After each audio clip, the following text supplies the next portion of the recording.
Do you recognize it in public or do you recognize it in private?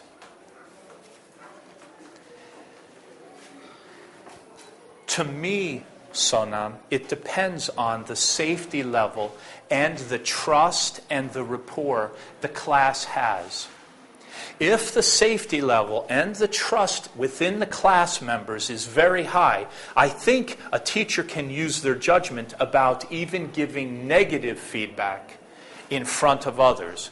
If there is any risk at all of negative feedback to a student, other students taking advantage of that student and hurting her or him, then I would recommend not giving negative feedback in public, because it can be used as a weapon against that person. And that's... Most of the children are immature, right? So we shouldn't be giving negative feedback in front of them. Exactly. If it's going to be treated immaturely and harmfully, don't do it. And then, but when you see an opportunity to give positive feedback, Paulden did fantastic homework, everyone. This side of the class gave fantastic participation in lesson today.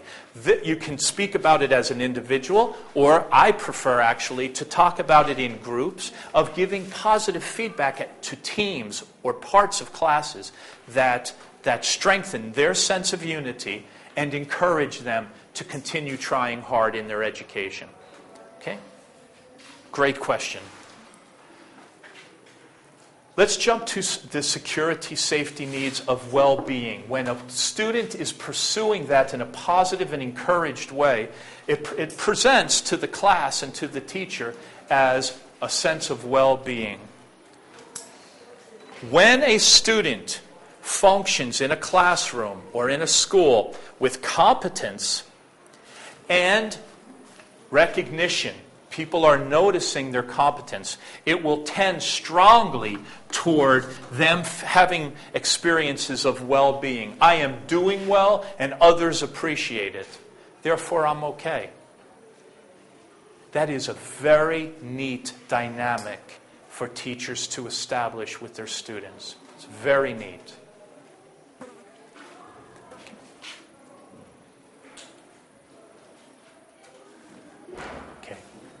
Any questions about competence, recognition, or well-being? We had Sonam's question about how do you recognize well? Are we okay? Yes. Yes, Dolka. What might teacher do when child is doing an unhealthy power?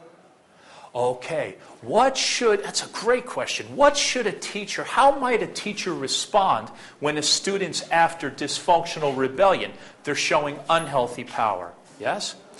Okay, let's talk about all three of those right now because they're very important questions. How do you respond effectively as a teacher when you have misbehaving students in the classroom? Great question. Let's start with dysfunctional rebellion. What might be an example of dysfunctional rebellion? What might it be? Children staring outside. Somebody shows their power by saying, you know what, Mr. Liu, I'm not focusing on that pie, I'm not focusing on the lesson,